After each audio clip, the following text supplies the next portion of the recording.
예, 주변을 어지럽혔던 세 가지의 악재 어떤 내용이 있을까요? 첫 번째는 뭐 그리스 문제가 되겠죠. 두 번째는 중국의 단기 급락에 따른 우려감. 이러한 부분 사실상은 뭐 선진 시장에 미치는 영향력은 제한적이었습니다만 마지막 조정에 있어서 심리적인 요인을 굉장히 자극을 했었죠. 세 번째 요인은 어떤 게 있을까요? 한동안 잊혀져 있던 그런 내용이 되는데 이란의 핵 문제 오늘 타결이 됐습니다. 그리스 문제도 어느 정도 해결 기미가 나타나 있고 그리고 이란 문제도 어느 정도 해결 기미를 보여주고 있고 중국 증시 반등 탄력을 어느 정도 주고 있죠. 그렇기 때문에 주변 요소들 많이 해소가 됐습니다. 그렇다면은 국내 증시의 자체적인 요인만 어느 정도 해소를 시켜 나가면 지수 부분은 상당히 탄력을 받을 수 있을 것이다. 이렇게 생각을 합니다. 자, 악재 요인들 어떤 식으로 해소됐는지 화면을 통해서 하나하나 말씀을 드려보도록 하겠습니다. 먼저 그리스 문제입니다. 화면 놓고 설명을 드릴 텐데요. 일단 지난주까지 보여드렸던 내용이 이 내용이 되겠죠. 그래서 7월 7일까지 해서 그리스와 유로존의 해법을 찾지 못하는, 채권단의 해법을 찾지 못하는 그런 내용이 있었고요. 그리고 나서의 흐름입니다. 뭐 7월 7일 이후에 국민투표를 그리스가 거쳤었는데 이 부분을 무기로 해서 이제 채권단에 어떻게 달라고 그랬어요? 채무를 30% 정도 탕감해달라는 헤어컷을 주장을 했었죠. 그런데 그 부분에 있어서는 뭐 독일 쪽의 총리도 굉장히 강경한 자세였고요. 도저히 불가능하다 얘기를 많이 했습니다. 어찌됐건 날짜별로 보시면 뭐 7일, 8일, 9일, 11일 연속해서 계속 잦은 미팅과 잦은 대화 이러한 그 구간 동안에 계속 노력을 한 결과가 어떻게 됐습니까? 오늘 아침 여러분들 일어나셨을 때 깜짝 놀라셨죠. 저도 새벽에 깜짝 놀랐습니다. 유럽 증시와 미국 증시의 강한 반등 탄력을 이어줄 수 있었던 내용이 바로 그리스, 독일, 프랑스 정상회담. 이 정상회담을 통해서 구제금융 타협안을 도출했다는 겁니다. 결론적으로 그리스의 3차 구제금융 지원을 단행하겠다. 다만 마지막으로 한 가지 있죠. 7월 15일 날 그리스의 고강도 개혁 법안에 대해서 의회의 승인이 필요하다. 마지막 단계에 남아있는 거예요. 이 부분은 뭐 통과할 것으로 놓고 보고 있습니다. 어찌됐건 이러한 그리스 문제의 부분인데 이 내용 부분 모습도 살펴보셔야 됩니다. 그래서 향후에라도 또 그리스 문제가 또 불거진다면은 이것이 시장 충격을 크게 줄 수 있는 것이냐 아니면 이번처럼 사실 이번에 제한적이었죠. 큰 충격은 아니었습니다. 그래서 그런 충격으로 제한될 것이냐 이 부분을 해석해야 되는데 첫 번째로 놓고 보시면 어떻게 되어 있죠? 3년간 최대 860억 유로 지원을 해주겠답니다. 아시겠죠? 그 부분이고요. 그다음에 채권단은 그리스의 채무 탕감은 거부를 했습니다. 다만 채무 경감에 대해서 상환 기간을 좀 유예해주고 연장을 해주는 부분에 대해서 합의를 했고요. 그리고 그리스 문제 여기가 제일 중요합니다. 이 부분이 가장 중요한 부분인데 그리스 부분에 있어서는 뭐 기존 채권단의 요구를 수용하겠다는 겁니다. 어떤 내용이 있냐면 연금과 조세에 대한 개혁 그리고 전력 부분에 있어서 전력업체에 대해서 민영화를 단행해라. 뭐 이런 내용이 되겠고요. 가장 큰 문제 부분 중에 하나가 이런 거죠. 500억 유로 규모의 외부 펀드 쪽에다가 국유 자산을 매각을 해라. 그러니까 우리 IMF 때도 마찬가지입니다. IMF 때 어찌됐건 뭐 지금은 벗어나 있긴 합니다만 무리한 요구들도 굉장히 많았다는 거죠. 헐값 매각에 대한 부분도 강요를 당했었고 그리스가 이런 부분이 있기 때문에 사실상은 국민 여론이 그렇게 좋지는 않습니다. 그래서 의회 쪽의 그 통과 부분도 사실은 조금의 난항은 있는데 어찌됐건 불확실성 해소 쪽으로 가닥은 잡혀있다. 이렇게 해석을 하시면 되겠습니다. 그래서 마지막 이 부분에 대해서 왜 그리스 문제가 잘 해결이 안 됐는지 자국민의 입장도 한 번쯤은 고려해 보시는 것이 향후 이런 문제 또 불거졌을 때 시장에서 대응하시는 방법 잊어버리시지 않는 기준점이 된다. 이렇게 말씀드리겠습니다. 자, 그리고 그리스 협상 타결에 대해서 여러 쪽에서의 의견들이 있어요. 이 내용들 나중에 자료 다운받으셔가지고요. 꼭 여러분들 것으로 꼭 만들어 놓으시고요. 그리고 그리스 부채 상환 일정표입니다. 이 부분은 뭐 지금 3차 구제 방안에 대해서 협의를 끝냈기 때문에 이 부분은 전부 상환할 수 있는 그런 상황에 놓여져 있죠. 그래서 이 부분은 그냥 일정이 이렇게 잡혀 있고 이 부분에 대한 문제는 없겠다. 이렇게 생각을 하시면 되겠습니다. 마지막으로 이 부분에 대해서 그리스 문제 영향력 부분에 국내 증시의 영향 그리고 유로 또 미국 또 일본 그 밖에 아시아 증시의 영향은 어떻게 미쳤었는지 다시 한번 점검을 해드립니다. 자 이렇게 놓고 보시면은요. 가장 중요하게 제가 체크해놓은 부분은 이겁니다. 10월 대비해서 시장의 전체적인 흐름은 좀 어느 정도 바뀌어 있다라고 설명을 드리고 있는데 10월 그리고 뭐 국내 증시 같은 경우 1월이 저점이 되겠죠. 그 저점 대비해서 현재 오늘 종가 기준입니다. 상승률은 9.75%, 하락률은 고점 대비해서 5.95%. 다시 얘기해서 절반 이상의 조정이 나오기는 했습니다만 그 부분에 대해서 되돌림 힘도 강했다. 그리고 잘 생각해 보시면 1월 달의 수준, 기점에 대비해서 그리스 문제가 굉장히 크게 불거졌을 때 이것이 엄청난 문제라면 1월 달 저점을 더 깨고 내려갔어야 되죠. 그렇지 않았다는 겁니다. 그래서 추후에라도 또다시 그리스 문제가 불거진다라고 했을 때 그때도 여러분들께서는 너무 패닉에 빠지지 마시고 조금 객관적인 내용들 꼭 파악하셔서 좀 현명하게 슬기롭게 대처하실 것을 또 권해드리고요. 자, 독일 쪽입니다. 이쪽 보면은 상당히 화가 나죠. 지난주에도 일봉 차트 갖고 나왔습니다만 지난주에는 이 퍼센테이지가 안 나와 있었어요. 다시 지금 잘 보시면은 유럽 쪽의 문제 아닙니까? 그리스 문제라면 유로존 쪽의 문제인데 대표적으로 뭐 독일 쪽의 일봉 차트 놓고 보시게 되면 10월 달 기준으로 잡았을 때 10월 16일 저점 대비해서 지금 현재의 위치가 37.46% 상승이라는 거예요. 우리나라처럼 뭐 9% 상승 이게 아니고 독일 같은 경우에 유럽 같은 경우에 어마어마한 상승 탄력이 나왔다는 겁니다. 거기 대비해서 조정폭 4월 이후만 놓고 보시면 엄청난 조정 같죠. 시장 막 붕괴될 것 같죠. 그런 부분에 대해서 확대 해석에 여러분들이 이번 조정에 투매를 해버리신 겁니다. 투매하시고 나니까 발만 동동 구르다 보니까 시장 가버리죠. 결론적으로 고점 대비 7% 조정폭은 깊습니다만 10월 저점 대비해서 올라온 폭을 감안하면은 실질 조정은 아니었다. 추세 하락은 아니었다라는 겁니다. 그리고 다우 쪽도 놓고 보시면 기가 차시죠. 일단 다우야 원체 뭐 덩치가 크기 때문에 등락률 변동성은 뭐 독일보다는 좀 제한적인 부분이 있습니다만 어찌됐건 저점 대비해서 10월 15일 저점 대비해서 13.39% 현재 기준에서요 상승을 했고 고점 대비해서는 어떻게 됐습니까? 2% 하락이에요. 2% 하락인데 눈만 뜨고 일어나면은 뭐 유럽 빠졌네, 그리스 문제네. 그리스 문제 이쪽은 연동 안 받지 않았습니까? 그죠? 그럼 니케이 쪽은 어떻게 돼 있어요? 일본 쪽도 우리나라와 똑같은 시간에 시작해서 똑같은 시간에 마감을 합니다. 물론 니케이는 점심시간이 있죠. 증시에 점심시간이 있습니다. 어찌됐건 니케이 쪽은 어떻게 됐습니까? 상승률이 무조건 40%예요. 40%의 2% 조정입니다.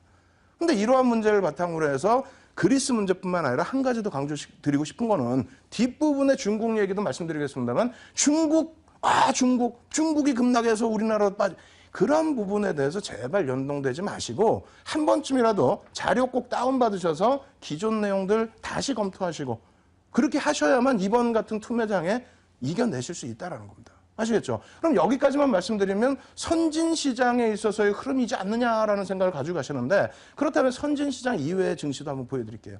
호주 같은 경우에 올 초부터 해서 부각이 됐죠. 어떤 부분이? 호주도 우리나라랑 똑같이 9시에 증시가 출발을 합니다. 그런데 금리 부분도 우리랑 비슷하게 움직였다는 거예요. 그래서 저도 사실은 호주 증시 올해부터 봤습니다. 그 전에는 호주 증시 그렇게 뭐 동시간대에 열리니까 뭐 가끔씩 관심은 가졌을 뿐인데 금리까지 놓고 본 부분은 너무나 미디어가 발달돼 있다 보니까 정보가 넘쳐나는 거죠. 어찌됐든 뭐 호주 우리랑 비슷하게 움직인다고 하는데 결론적으로 최저 대비해서 8.6% 상승에 6.7% 하락입니다.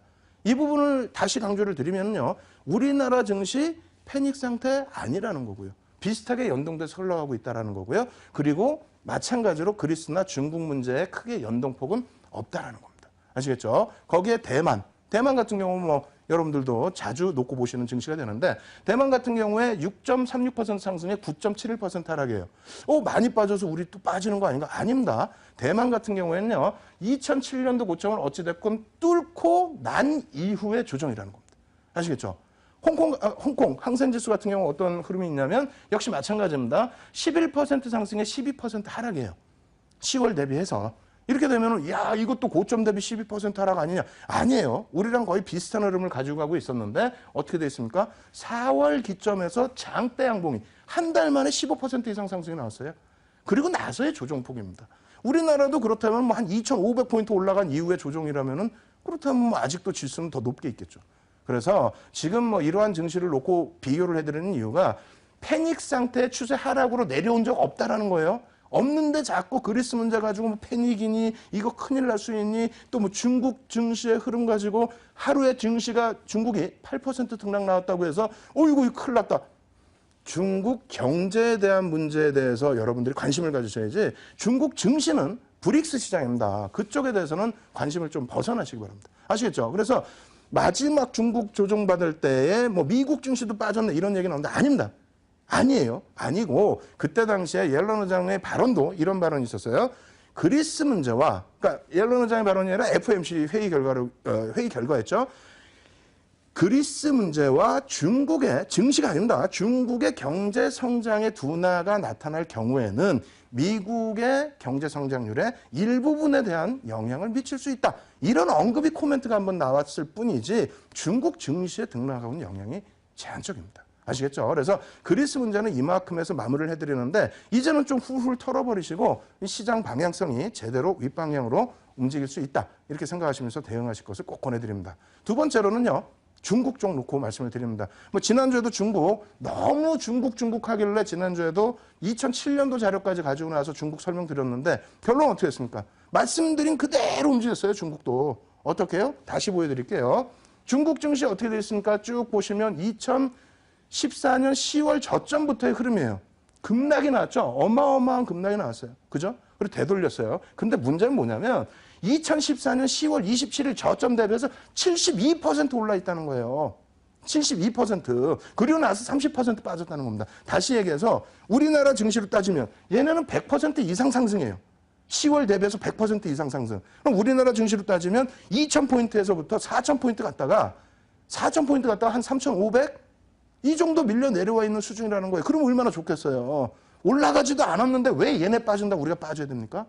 그거에 대한 심리적인 요인에 너무 위축되지 마시라는 거예요. 그리고 중국이 이제 반등이 나왔죠. 시장 대비, 바닥 대비해서 10%대, 20% 가까운 반등을 일단 줬는데 그 반등의 사유, 뭐 시장에서 이런 내용들이 있습니다. 45원 규모의 자금 투입하겠다. 국무원 쪽, 정부 쪽이죠. 그러니까. 그리고 상장 국유기업의 주식 매각을 금지한다. 5% 이상 지분을 갖고 있는 쪽입니다. 그리고 공매도 세력에 대한 조사를 한다. 이런 내용들이 있는데 실질적인 내용 지난주에 다 말씀드렸잖아요. 어떤 거요? 다시 복습해드립니다. 자, 중국 증시는요. 브릭스 시장이라고 그랬어요. 중국 증시에 연동되는 흐름 없습니다. 없어요. 왜 그러냐면 중국 증시는 2003년도, 2002년도 말 2003년도 바닥 찍고 글로벌 증시가 날아갈 때 그때도 빠졌습니다. 얼마까지? 2005년도까지 빠졌어요. 적게 빠진 거 같죠? 실질적으로 차트 한번 당겨서 놓고 보세요. 급락을 했습니다. 급락하고 2005년도에 정부 정책에 의해서 올라간 부분인데 결과적으로 여기서 꺾어져 내려오죠. 내려오는데 2007년도 정점을 찍고 내려오는데 반등 한 번 없이 깨져 내려갑니다. 여러분들이 다 아시잖아요. 그럼 이러할 때 어떤 흐름이 있었냐면은 이런 그림입니다. 지난주 보여드린 그 내용 그대로예요. 뭐 중요한 부분이거든요. 페트로 차이나가 시가총액 전 세계 1위로 올라섰고요. 그리고 나머지 중국, 뭐 차이나 모바일, 중국 공상은행 이런 중국 기업들이 시가총액 상위 전 세계 시가총액 상위 5위, 10위권 안에 5종목이 들어가 있다는 거예요.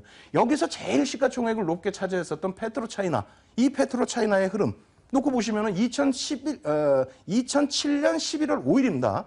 그때부터 해서 쭉 빠지는데 중국 증시가 똑같이 움직여요. 왜? 페트로 차이나가 전 세계 시가총액 1위라 그랬죠. 중국 시장에서 차지하는 비중도 어마어마했습니다. 그런데 이 종목에 대한 주식수 한번 놓고 보세요. 1,830억 주예요. 상상이 됩니까? 1,830억 주? 이 1,830억 주 중에서 상하이 증시에 상장돼 있는 것이 40억 주밖에 안 돼 있었습니다. 무슨 얘기냐면은 전부 보호회수. 40억 주 이외에 홍콩 증시, H 증시에 놓여져 있던 주식, 요거 빼고 나면은 1,580억 주가 비유통 주식이에요. 그 비유통 주식이 어떻게 됐다고요? 계속 흘러나왔다는 겁니다. 그 기준이 페트로 차이나뿐만이 아니고 전체적으로 중국, 전체적으로 2008년도 보호예수가 풀리는 중국 비유통주의 물량이 금액적으로 이 정도에 달했다는 겁니다. 이 부분 때문에 깨져 내려간 거예요. 결론적으로 IPO 물량 들어오죠. 비유통주, 보호예수 물량 풀리는 부분에 증시 물량 넘쳐나죠. 자금은 한도가 있죠. 근데 이번에 증시 어떻게 했어요? 중국 쪽이. 레버리지에 대해서 어느 정도 억눌림을 주겠다라고 했잖아요. 그러한 부분 때문에 패닉에 빠진 거였고 그 부분을 해소를 시켰습니다. 어찌됐건 중국 증시의 반등 기조는 정부 차원에서 계속 지속적으로 나타내주고 있기 때문에 반등 기조는 이어질 것으로 봅니다. 다만 그 부분에 너무 연동되지 마시라는 거예요. 아시겠죠? 홍콩도 연동이 안 되는 중국 증시를 우리나라 증시에 자꾸 갖다 붙이지 마시고 중국 경제 동향에 조금 더 신경 쓰실 것을 권해드립니다.